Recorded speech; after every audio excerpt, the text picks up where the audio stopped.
카말라의 상처 부위는 씻어냈지만 이미 검게 변해 있었으며 온몸이 퉁퉁 부어올라 있었다.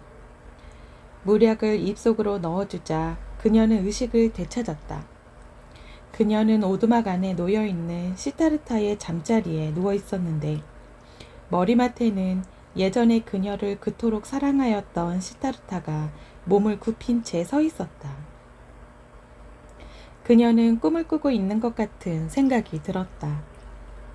그녀는 미소를 지으며 자기의 옛날 애인의 얼굴을 빤히 쳐다보았다. 그녀는 아주 서서히 자신이 어떤 처지에 놓여 있는가를 깨닫게 되었으며 뱀에게 물렸다는 사실을 기억해내고는 겁먹은 목소리로 그 소년을 불렀다. 그 애는 당신 곁에 있으니 아무 걱정 말아요. 시타르타가 말하였다. 카말라는 그의 눈을 물끄러미 쳐다보았다. 독이 퍼져 마비되었기 때문에 잘 돌아가지 않는 혀로 그녀는 말하였다. 여보, 당신 늙으셨군요. 하고 그녀는 말하였다. 머리카락이 다 하얗게 새었군요. 그러나 당신의 모습은 그 옛날 옷도 걸치지 않은 채 잔뜩 먼지가 묻은 발로 나의 정원 안으로 들어오던 때의 그 젊은 사문의 모습과 닮았어요. 지금 당신의 모습은 당신이 나와 카와스마미를 버리고 떠나던 때의 모습보다도 젊은 사문 시절의 모습과 훨씬 더 닮았어요. 시타르타, 눈매가 젊은 사문 시절의 눈매와 비슷하군요. 아, 나도 늙었지요. 그런데 이렇게 늙어버렸는데도 나를 알아볼 수가 있었나요? 시타르타는 미소를 지으며 말하였다. 사랑하는 카말라, 나는 당신을 금방 알아볼 수 있었소. 그러자 카말라는 자기의 사내 아이를 가리키며 말하였다. 당신은 이 아이도 알아보셨나요? 그 애는 당신 아들이랍니다. 그녀의 두 눈이 초점을 잃고 어찌할 바를 몰라 하더니 딱 감기고 말았다. 소년이 울음을 터뜨리자 시타르타는 그 아이를 무릎 위에 앉히고는 울게 그대로 내버려둔 채 머리를 쓰다듬어 주었다. 그러다 그 아이의 얼굴을 내려다보았을 때 자기 자신이 어린 소년 시절에 배웠었던 한 바라문의 기도가 퍼뜩 내리에 떠올랐다. 천천히 노래 부르는 목소리로 그는 그 기도를 읊조리기 시작하였다. 지나간 과거와 어린 시절로부터 말들이 흘러나왔다. 그리고 노래 부르듯 읊조리는 그의 기도 소리를 들으면서 아이는 차츰 진정이 되었지만 깨어나면 이따금씩 훌쩍거리기도 하다가 이내 스스로 잠이 들었다. 시타르타는 그 아이를 바주데바의 잠자리에다 살며시 뉘었다. 바주데바는 부뚜막에 서서 쌀로 밥을 짓고 있었다. 시타르타가 그에게 눈길을 보내자 그도 미소를 지으며 대꾸하는 눈길을 보내었다. 그녀는 죽을 것입니다. 시타르타가 나지막히 말하였다. 바주데바가 고개를 끄덕였다. 부뚜막에서 나오는 불빛이 그의 다정스런 얼굴을 비추어주고 있었다. 카말라는 다시 한번 깨어나서 의식을 되찾았다. 그녀의 얼굴은 고통으로 일그러졌다. 시타르타의 눈은 그녀의 입과 백지처럼 하얀 그녀의 뺨에 드러난 그녀의 고통을 읽고 있었다. 그는 그녀가 당하고 있는 고통을 침착하게 세심하게 기다리는 마음으로 그녀의 고통 속에 빠져들어가면서 읽고 있었다. 카말라는 그것을 느끼고 있었다. 그녀의 시선이 그의 눈을 찾고 있었다. 그를 쳐다보면서 그녀가 말하였다. 이제서야 당신의 두 눈도 달라졌다는 것을 알았어요. 눈이 아주 딴판으로 달라졌어요. 그런데 무엇을 보고 당신이 시타르타라는 사실을 아직도 내가 알아낼 수 있을까요? 당신은 시타르타이기도 하고 시타르타가 아니기도 한데요. 시타르타는 아무 말도 하지 않고서 잠자코 두 눈으로 그녀의 두 눈을 들여다보았다. 당신은 그것을 얻으셨나요? 그녀가 물었다. 당신은 평화를 얻으셨어요? 그러자 그는 미소를 지으며 손을 그녀의 손 위에 올려놓았다. 그것이 보여요. 그녀가 말하였다. 그것이 보인단 말이에요. 나도 평화를 얻을 거예요. 당신은 평화를 얻었소. 시타르타가 속삭이는 목소리로 말하였다. 카말라는 시선을 고정시킨 채 그의 눈을 들여다보았다.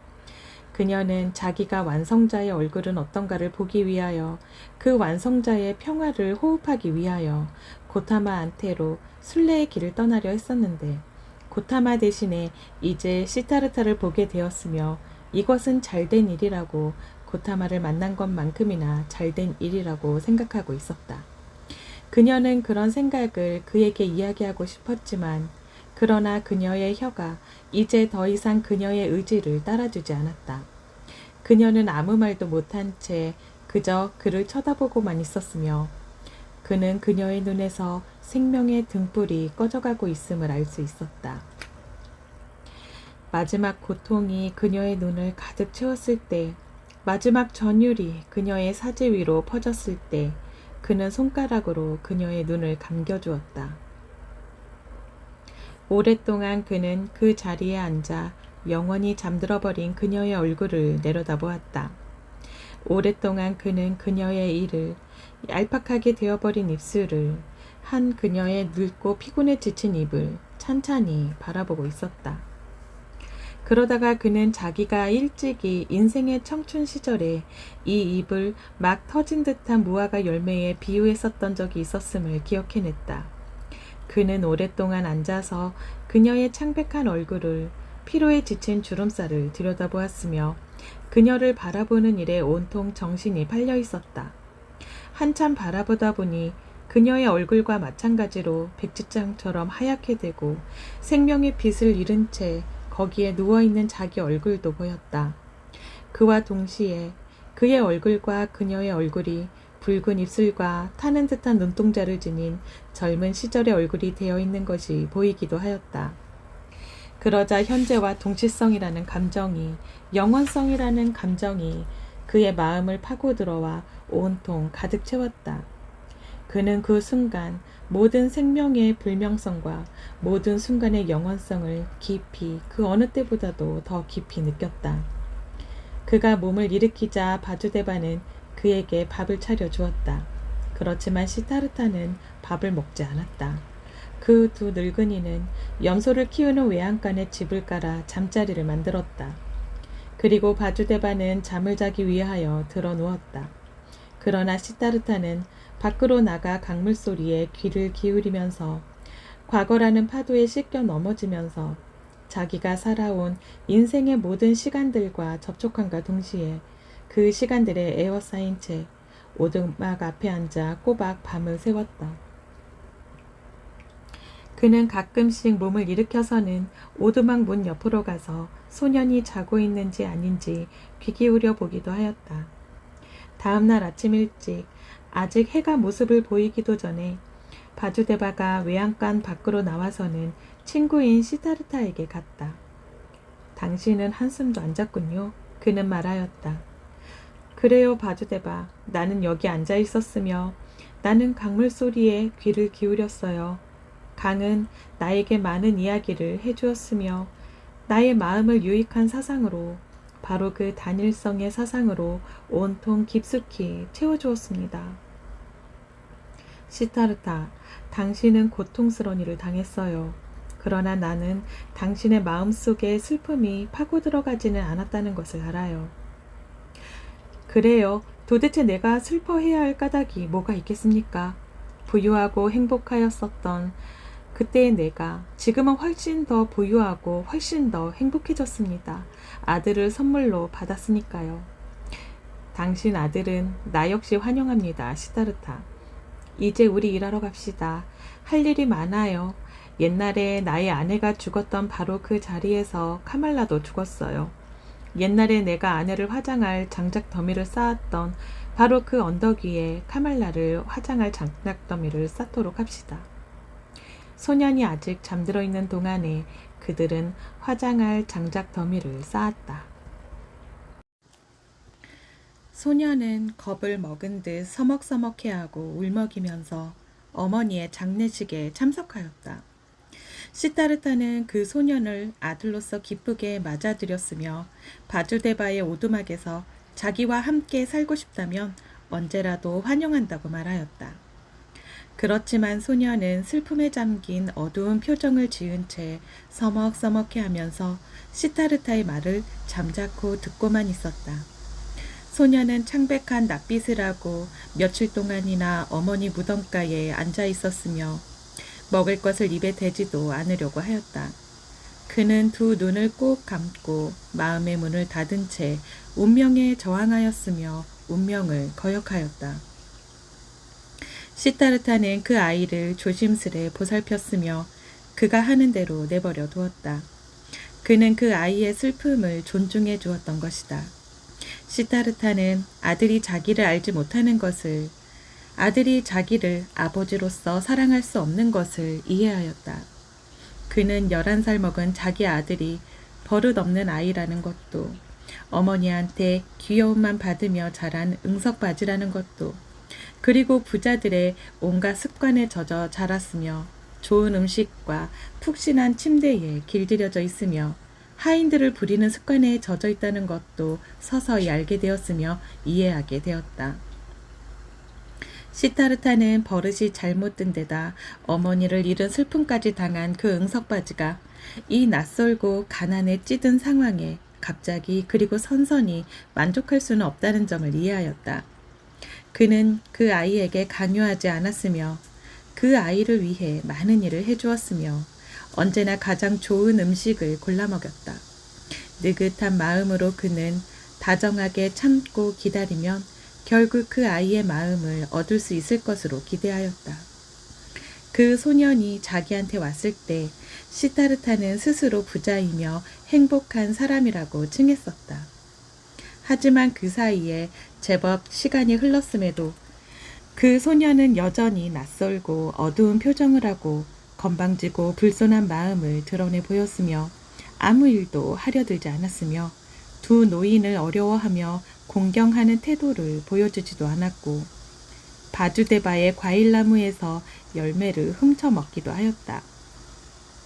시타르타는 자기 아들이 옴으로써 자기에게 행복과 평화가 찾아온 것이 아니라 고통과 근심 걱정이 찾아왔다는 사실을 이해하기 시작하였다. 그러나 그는 소년을 사랑하였으며 그 소년이 없이 평화와 행복을 누리느니 차라리 그 소년 때문에 사랑의 고통을 겪고 사랑에서 비롯된 근심 걱정을 하는 편이 더 낫다고 생각하였다.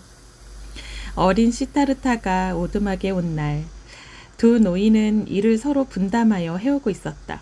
바주데바는 다시 혼자서 백사공의 일을 떠맡았으며 시타르타는 아들과 함께 있기 위하여 오두막과 들에서 하는 일을 떠맡았다. 오랜 시간 동안, 여러 달 동안 시타르타는 아들이 자기를 이해하게 되기를, 아들이 자기 사랑을 받아들여 주기를, 아들이 행여나 자기 사랑에 응답해 주기를 기다렸다. 바주데바는 여러 달을 그냥 지켜보기만 하면서 아무 말 없이 기다렸다.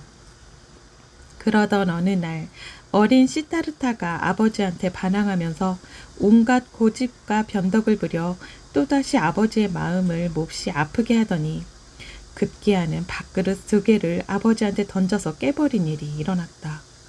바주데바는 그날 저녁 친구 시타르타를 한쪽으로 데리고 가서는 이야기를 나누었다. 섭섭하게 생각하지 말아요. 그는 말하였다. 두터운 우위에서 당신에게 말하는 거예요. 나는 당신이 괴로워하고 걱정하고 있다는 것을 잘 알아요. 친애하는 벗이요. 당신 아들은 당신에게 걱정을 끼치고 있어요. 나한테도 마찬가지고요. 그 어린 새는 다른 생활에, 다른 보금자리에 익숙해 있어요.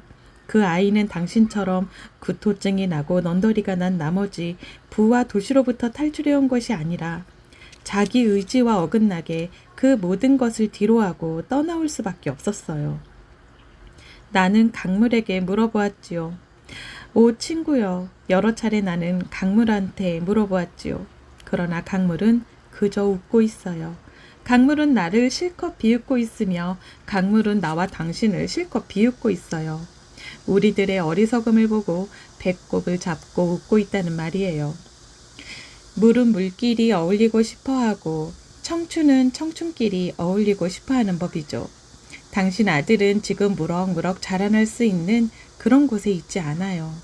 당신도 강물에게 물어보고 강물이 하는 말을 귀담아 들어봐요. 괴롭고 걱정스러운 표정으로 시다르타는 그의 다정한 얼굴을 들여다보았다. 그의 얼굴에 잡혀있는 수많은 주름살에는 영속적인 명랑함이 깃들어 있었다. 내가 도대체 그 아이와 헤어질 수가 있을까요? 그는 부끄러운 기색으로 나지막하게 물어보았다. 나에게 좀 더 시간을 주십시오, 친애하는 친구여. 나는 그 아이를 얻으려고 싸우고 있습니다. 그 아이의 마음을 얻으려고 애쓰고 있으며 사랑과 다정한 인내심으로 그 아이의 마음을 사로잡으려 하고 있다는 말입니다. 언젠가 그 아이한테도 강이 말을 건넬 날이 올 거예요. 그 아이도 부름을 받고 있어요. 바주데바의 미소가 한층 더 따사롭게 피어올랐다. 물론 그렇죠. 그 아이도 부름을 받고 있지요. 그 아이도 영원한 생명으로부터 태어났죠. 그렇지만 우리가, 당신과 내가 무엇을 위하여 그 아이가 부름을 받고 있는 것인지, 어떤 길을 가도록 부름을 받고 있는 것인지, 어떤 행위를 하도록 부름을 받고 있는 것인지, 어떤 고통을 겪도록 부름을 받고 있는 것인지 도대체 알고 있기나 한가요? 앞으로 그 아이의 고통은 적지 않을 거예요. 그 아이의 마음은 사실인즉 자부심이 대단하고 억색이 짝이 없어요.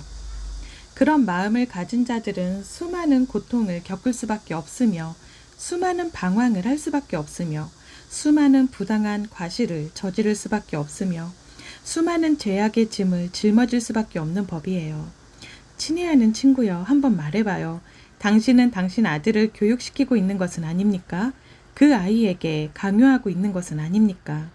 그 아이를 때리는 것은 아닙니까? 그 아이에게 벌을 주는 것은 아닙니까? 아닙니다, 바주데바. 나는 그런 일들은 하지 않습니다. 나도 그것을 잘 알고 있어요. 당신은 그 아이에게 강요하지도 않고 그 아이를 때리지도 않고 그 아이에게 명령하지도 않아요. 당신은 부드러운 것이 단단한 것보다 더 강하다는 것을, 물이 바위보다 더 강하다는 것을, 사랑이 폭력보다 더 강하다는 것을 알고 있으니까요. 칭찬하고 싶을 만큼 당신은 아주 잘하고 있어요. 그렇지만 당신이 그에게 강요하지 않고 벌 주지 않는다고 생각하고 있는 것은 당신의 착각이 아닐까요? 당신은 그 아이를 사랑이라는 끈으로 묶어 구속하고 있는 것은 아닐까요? 당신은 날마다 그 아이를 부끄럽게 만들고 당신은 당신의 호의와 참을성으로 그 아이를 점점 더 힘들게 하고 있는 것은 아닐까요? 당신은 그 아이에게 오만 불손하고 버릇이 잘못된 그 아이에게 바나나나 먹고 살아가는 두 늙은이의 오두막에서 살라고 강요하고 있는 것은 아닐까요? 우리 늙은이들이야 쌀밥만 먹어도 별미라고 생각하지만 우리의 생각이 그 아이의 생각일 수는 없는 것이 아닐까요? 그 아이의 마음은 늙고 고요한 우리 늙은이들의 마음과는 아무래도 다르지 않을까요? 이런데도 그 아이가 강요받고 있는 것이 아니라고, 벌을 받고 있는 것이 아니라고 할 수 있을까요? 시타르타는 당황한 나머지 어찌할 바를 모르고 시선을 아래로 떨구었다. 그는 나지막하게 물었다. 그렇다면 당신은 내가 어떻게 해야 한다고 생각하십니까? 바주데바가 말하였다. 그 아이를 시내로 데려다 주세요. 그 아이 어머니의 집으로 데려다 주라는 말입니다. 그곳에는 아직 하인들이 있을 터이니 그들에게 그 아이를 맡기세요. 그리고 만약 거기에 아무것도 남아있지 않다면 그 아이에게 스승을 구해다 맡기세요. 가르침을 받게 하기 위해서가 아니라 다른 소녀들과 어울리면서 그 아이의 세계에서 살도록 하기 위해서 말입니다. 그 점을 전혀 생각해보지 않은 것은 아니죠? 당신은 내 마음속을 꿰뚫어 보고 계시는군요. 시타르타가 슬프게 말하였다. 나는 자주 그 점을 생각해 보았습니다. 하지만 생각해 보세요. 그렇잖아도 부드러운 마음씨를 갖고 있지 않은 그 아이를 내가 어떻게 그런 세계로 내보낼 수가 있단 말입니까? 그 아이는 사치스러운 생활에 빠지지 않을까요? 그 아이는 쾌락과 권세의 늪에 빠져버리지 않을까요? 그 아이는 자기 아비가 저질렀던 모든 과오들을 되풀이하지 않을까요? 그 아이는 혹시 윤회의 소용돌이 속에 휘말려 버리진 않을까요? 뱃사공의 미소가 밝게 빛을 내기 시작하였다. 그는 시타르타의 팔을 다정하게 어루만지면서 이렇게 말하였다. 친구여, 그 점에 대해서도 강물한테 물어보세요. 강물이 그 말을 듣고 어이없다는 듯이 비웃는 소리를 들어보세요. 당신이 어리석은 짓을 저질렀던 것은 당신 아들이 어리석은 짓을 저지르는 운명으로부터 벗어나게 하기 위해서였다. 당신은 설마 정말로 그렇게 믿고 있는 것은 아니겠죠? 그리고 도대체 당신이 무슨 능력으로 당신 아들을 윤회의 소용돌이로부터 보호해 줄 수 있다는 겁니까? 도대체 어떻게 그렇게 할 수가 있죠? 가르침을 통해서, 기도를 통해서, 훈계를 통해서 그럴 수 있다는 겁니까?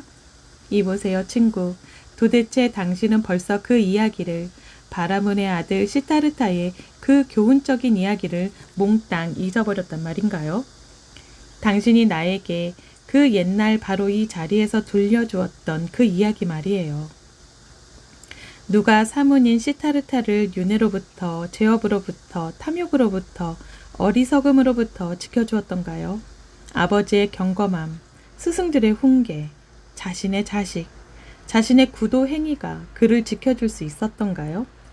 어느 아버지, 어느 스승이 지켜서서 그를 말릴 수가 있었겠어요? 스스로 삶을 영위하는 일, 그러한 삶으로 스스로를 더럽히는 일, 스스로 자신에게 죄업을 짊어지게 하는 일, 스스로 쓰디쓴 술을 마시는 일, 스스로 자신의 길을 찾아내고자 하는 일, 그런 일을 못하게 누가 막을 수 있었겠습니까? 친애하는 친구여, 이러한 길이 어느 누구한테는 혹시 면제되어 있는 것은 아닐까? 당신이 설마 그렇게 생각하고 있는 것은 아니겠죠? 당신이 어린 아들을 사랑하고 있기 때문에 당신이 그 아이에게는 제발 번뇌와 고통과 환멸이 면제되었으면 좋겠다고 바라고 있기 때문에 당신 아들에게는 그 길이 혹시 면제되었을지도 모르겠다 이렇게 믿고 있는 겁니까? 그렇지만 설령 당신이 아들 대신 10번을 죽어준다 하더라도 그것으로 그 아이의 운명을 눈꽃만큼이라도 덜어줄 수는 없을 겁니다. 바주데바가 그렇게 말을 많이 한 적은 아직 한 번도 없었다. 시타르타는 그에게 다정스레 감사의 뜻을 표시하고 나서 걱정을 안은 채 오두막으로 들어갔다. 그는 한참 동안 잠을 이루지 못하였다. 바주데바가 자기에게 하였던 말 가운데 자기 스스로가 이미 생각하여 보지 않았거나 알지 못하였던 말은 하나도 없었다. 그러나 그것은 자기가 실천으로 옮길 수 없는 그런 알매에 불과하였다. 그러한 암보다도 자기의 자식에 대한 사랑이 더 강하였으며 그러한 암보다도 자기의 자식에 대한 정이 자식을 잃게 되지나 않을까 하는 자기의 불안한 마음이 더 강하였던 것이다. 도대체 자기가 여태까지 어떤 일에 이토록 마음을 온통 빼앗겨 본 적이 있었던가? 도대체 자기가 여태까지 이토록 맹목적으로, 이토록 고통스러워하며, 이토록 아무 결실도 없이, 그렇지만 이토록 행복한 마음으로 누군가를 사랑해 본 적이 있었던가? 시타르타는 친구의 충고를 따를 수가 없었다. 그는 아들을 보낼 수가 없었다. 그는 아들이 자기한테 명령을 하여도 그대로 보고만 있었으며 아들이 자기를 경멸하여도 그대로 보고만 있었다. 그는 아무 말 없이 기다렸으며 날마다 친절이라는 무언의 전투를 시작하였으며 인내라는 소리 없는 전쟁을 시작하였다. 바주데바 역시 아무 말 없이 친절하게 알면서도 모른 척하며 참을성 있게 기다렸다. 참는 데에는 그들 두 사람 다 대가였다. 언젠가 한번 그 소년의 얼굴이 시타르타에게 카말라를 무척이나 생각나게 하였던 적이 있었다. 그때 시타르타는 자기도 모르는 사이에 오래전 젊은 시절 언젠가 카말라가 자기에게 했던 말이 갑자기 생각났다. 당신은 사랑을 할 수가 없어요. 하고 그녀가 자신에게 말했었는데 자기는 그녀의 말이 옳다고 인정하였으며 자신은 하나의 별에 어린애 같은 인간들은 떨어지는 나뭇잎에 비유했었다. 그러면서도 자기는 그녀의 말 속에 자기를 비난하는 감정도 숨어 있다는 것을 어렴풋이나마 느꼈었다. 사실 그는 여태껏 한 번도 어떤 다른 사람에게 홀딱 빠져서 자신을 몽땅 바칠 수가 없었으며 자신을 망각할 수가 없었으며 다른 사람에 대한 사랑 때문에 어리석은 일을 저지를 수도 없었다. 그 당시에 그는 그런 일을 결코 할 수가 없었으며 그리고 바로 이 점이 자기와 어린애 같은 인간들을 구분해주는 커다란 차이점이라고 여겼었다. 그런데 이제 자기 아들이 나타나고 나서부터는 시타르타도 완전히 그런 어린애 같은 인간이 되어버렸던 것이다. 한 인간 때문에 고통스러워하고 한 인간을 사랑하고 어떤 사랑에 빠져버리고 어떤 사랑 때문에 바보가 되어버리는 그런 어린애 같은 인간이 되어버렸던 것이다. 이제 그도 인생에서 한번 늙음하게 와서야 비로소 가장 강렬하고 가장 진기한 이러한 열정을 느끼게 되었으며 그 열정 때문에 비참할 정도로 괴로운 슬픔을 맛보았다. 그렇지만 그는 행복에 젖어 있었고 예전과는 약간 다른 새로운 인간이 되어 있었으며 마음이 약간 더 부유해진 상태였다. 그는 이 사랑이 자기 아들에 대한 이 맹목적인 사랑이 일종의 번뇌요, 매우 인간적인 어떤 것이라는 사실과 또한 이 사랑이 윤회요, 흐릿한 슬픔의 원천이요, 시커먼 강물이라는 사실을 잘 알고 있었다. 그럼에도 불구하고 그는 이와 동시에 그 사랑이 가치 없는 것이 아니라는 것을, 그 사랑이 필수 불가결한 것이며 자신의 본질에서 우러나오는 것임을 느꼈다. 이러한 쾌락도 만족시키고 싶었으며 이러한 고통도 맛보고 싶었으며 이런 어리석은 짓도 저질러 보고 싶었다. 그동안 아들은 아버지가 어리석은 짓을 하든 말든 그냥 두고 보기만 하였으며 아버지가 자기의 환심을 사려고 애쓰도록 내버려 두었으며 매일같이 변덕이 줄끄특하는 자기 비위를 맞추도록 내버려 두었다. 이 아버지라는 사람은 자기를 매혹시킬 만한 것을 하나도 갖고 있지 않았으며 자기가 두려워할 만한 것도 하나도 갖고 있지 않았다. 이 아버지라는 사람은 좋은 사람이었다. 그는 선량하고 마음씨 좋고 부드러운 사람이었으며 어쩌면 매우 경건한 사람이었을지도 모르고 어쩌면 성자였을지도 모를 일이다. 그러나 이 모든 것은 그 소년의 마음을 사로잡을 수 있는 특성이 아니었다. 자기를 그 초라한 오두막 안에 가두어 놓고 있는 이 아버지라는 사람이 소년에게는 지겨운 존재였다. 아들이 볼 때 이 아버지라는 사람은 정말로 지겹기 짝이 없는 존재였다. 그리고 자기가 아무리 무례한 행동을 하여도 이 아버지라는 사람은 미소로 대하고 자기가 아무리 막된 욕을 퍼부었어도 다정하게 대하고 자기가 아무리 악의를 보여도 선의로 대꾸하였는데 바로 이런 점이야말로 소년의 눈으로 볼 때는 늙고 음흉한 위선자의 가장 가증스러운 교묘한 술수였던 것이다. 소년한테는 이 아버지라는 사람에게 위협을 받는 편이 학대를 당하는 편이 오히려 훨씬 더 나을 것 같았다. 그러던 어느 날 마침내 어린 시타르타의 성질이 폭발하여 아버지한테 드러내놓고 마구 대드는 사건이 터지고야 말았다. 아버지가 아들에게 한 가지 지시를 했었다. 땔감으로 쓸 덤불을 모아오라는 분부를 내렸었던 것이다. 그러나 소녀는 오두막에서 나올 생각도 하지 않은 채 버티고 서서 막무가내로 고집을 부리며 분통을 터뜨렸으며 바닥을 다지기라도 하듯 발을 동동 굴러댔으며 주먹을 불끈 쥐고는 성질이 폭발하여 버럭버럭 소리를 지르면서 아버지의 면전에다 대고 증오와 멸시의 말을 퍼부어댔다. 당신이 쓸 덤불은 당신이 직접 가져오라고요. 아이는 입에 거품을 물고 소리를 질러댔다. 난 당신의 종이 아니란 말이에요. 난 당신이 나를 때리지 않는다는 것을 잘 알고 있어요. 사실 당신은 감히 나를 때릴 엄두도 못 내고 있다고요. 나는 말이에요. 당신이 당신의 그 경건함과 당신의 그 관대함으로 끊임없이 나를 벌주려고 하고 나를 왜소하게 만들려고 한다는 걸 너무나 잘 알고 있어요. 당신은 내가 당신처럼 되어야 한다고, 당신처럼 나도 그토록 경건하고 그토록 부드럽고 그토록 현명해지기를 바라고 있는데 말이에요. 하지만 난 말이에요. 이걸 잘 들어두세요. 나는 당신을 괴롭히는 일을 할 거예요. 당신 같은 사람이 되느니 차라리 노상강도가 되든지 살인자나 되어서 지옥이나 갈 거란 말이에요. 난 당신을 증오해요. 당신은 절대로 내 아버지가 아니에요. 설령 당신이 10번이나 내 어머니의 정부였다고 해도 말이에요. 분노와 원한의 감정이 그의 내면에서 부글부글 끓어올라 살벌하고 악의에 찬 수백 가지 말들이 아버지의 면전에 쏟아졌다. 그런 다음 소녀는 집을 나갔다가 저녁 늦게야 비로소 다시 돌아왔다. 그러나 그 다음 날 아침 아이는 사라져버렸다. 두 뱃사공이 뱃삭으로 받은 동전과 은하를 보관해 두던 2가지 색깔의 나무 껍질로 짠 작은 바구니도 없어져 버렸다. 나룻배도 사라지고 없었는데 시타르타는 그 나룻배가 맞은편 강가에 놓여있는 것을 보았다. 그 소녀는 도망을 쳐버렸던 것이다. 내가 그 아이를 뒤쫓아가야겠어요.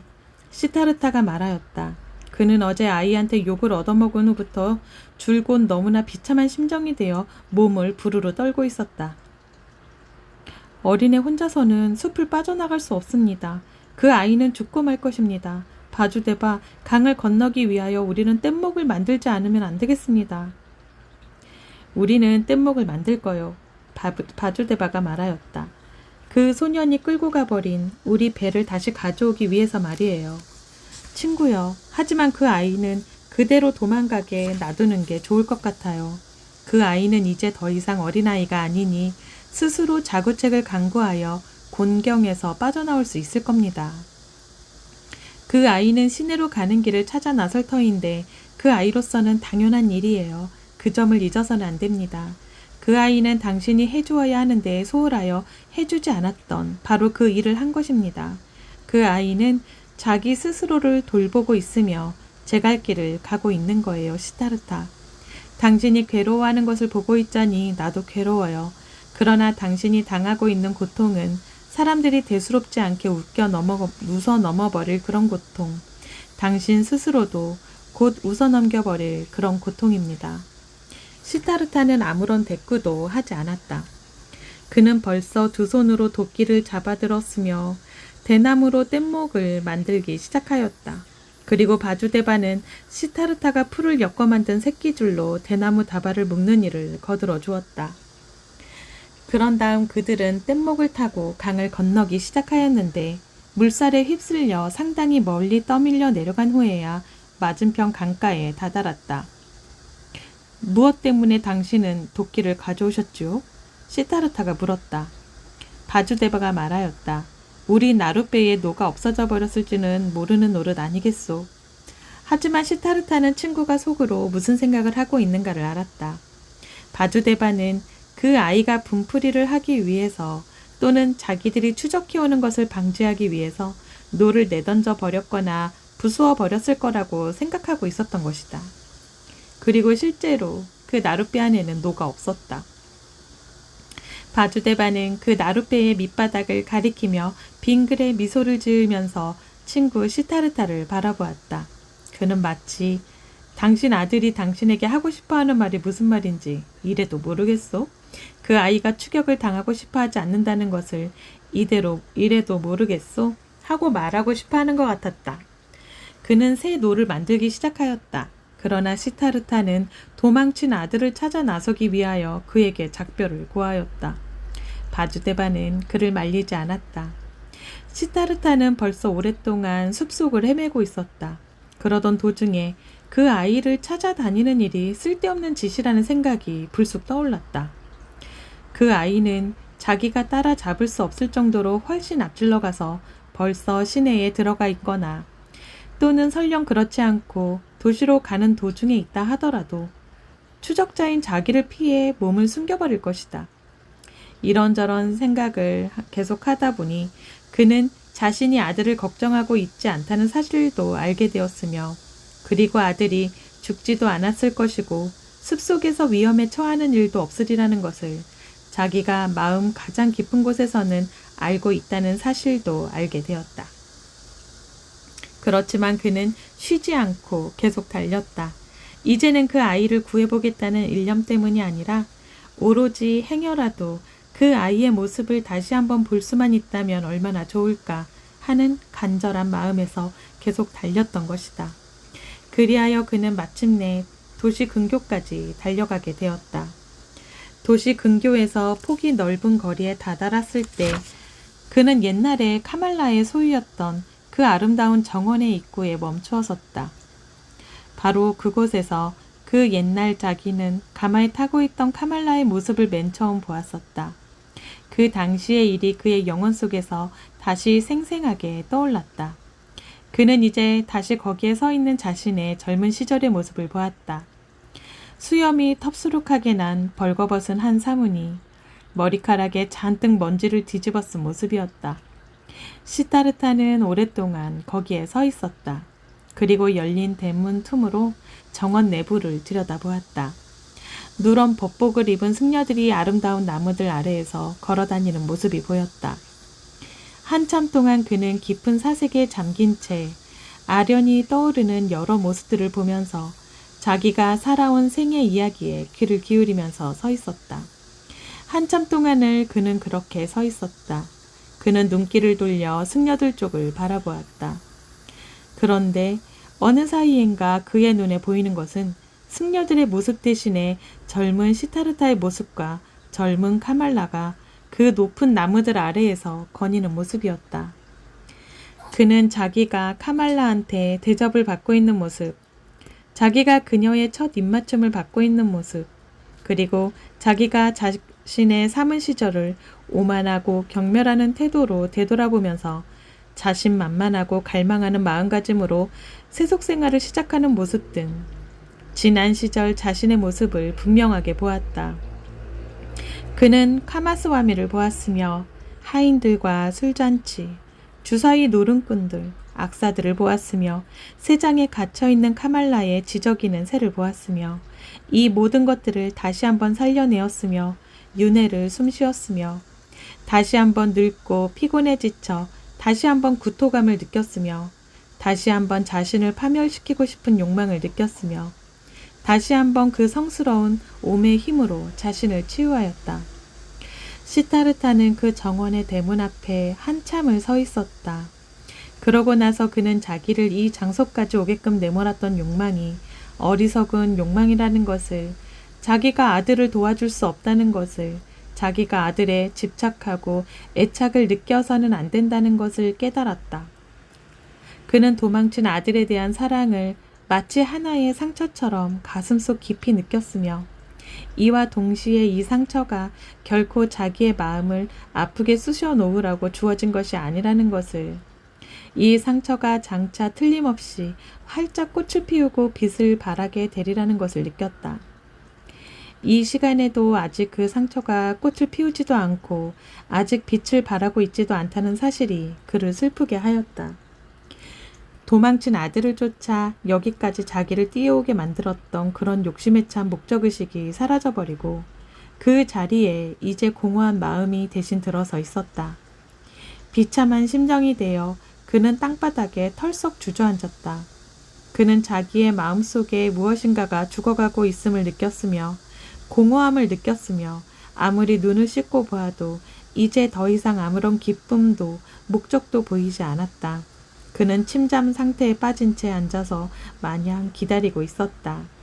이것을, 오직 이 한 가지만을, 즉 기다리는 것, 인내심을 갖는 것, 귀 기울여 듣는 법을 그는 강가에서 배웠다. 그는 거리에 먼지를 흠뻑 다 뒤집어 쓴 채 앉아서 귀 기울여 듣고 있었다. 그는 가슴에다 귀를 대고 가슴이 어떻게 피곤해 지치고 슬프게 뛰는가를 귀 기울여 들으면서 한 소리를 기다리고 있었다. 그는 쭈그리고 앉아서 여러 시간 동안 귀를 기울이고 있었다. 이제 더 이상 아무런 환상도 보이지 않았다. 그는 공의 상태에 빠져들어갔으며 자기 자신을 가라앉혔다. 아무런 길도 보이지 않았다. 그리고 그 상처가 쑥쑥 쑤셔오는 것을 느낄 때마다 그는 아무 소리도 내지 않고 옴을 발하였으며 옴으로 자신을 가득 채웠다. 정원에 있던 승려들이 그를 보았다. 그리고 그가 많은 시간 동안 쭈그리고 앉아 있었고 그의 잿빛 머리카락 위에 먼지가 잔뜩 쌓이고 있었기 때문에 한 승려가 와서는 바나나 2개를 그 앞에 내려놓았다. 그러나 그는 그 승려를 보지 못하였다. 이렇게 응고된 듯한 무감각 상태에 빠져있던 그를 깨운 것은 어떤 손길, 그의 어깨에 닿은 어떤 손길이었다. 그는 자기 어깨에 닿은 이 손길, 상냥하고 수줍은 이 손길을 알아채자마자 금방 제정신을 차렸다. 그는 몸을 일으켜 세우더니 자기를 뒤쫓아온 바주데바에게 반갑게 인사를 하였다. 그리고 그는 바주데바의 다정한 얼굴, 마치 온통 미소로만 가득 찬 것 같은 그 잔주름들, 그 해맑은 두 눈을 보자 미소를 지어 보였다. 그제야 그는 자기 앞에 바나나가 놓여있는 것을 보았으며 그것을 집어들더니 한 개는 뱃사공에게 주고 나머지 한 개는 자기가 먹었다. 그러고 나서 그는 아무 말 없이 바주데바와 함께 숲으로 나루터 집으로 되돌아왔다. 아무도 그날 일어났던 사건을 이야기하지 않았으며 아무도 그 아이의 이름을 입 밖에 내지 않았으며 아무도 그 아이의 도망 이야기를 꺼내지 않았으며 아무도 그 상처에 대해서 이야기하지 않았다. 오두막에 돌아와서 시타르타는 자기 자리에 들어 누웠다. 그리고 얼마 후 그에게 야자유를 한 사발 주려고 다가간 바주데바는 그가 이미 잠들어 있다는 것을 알았다.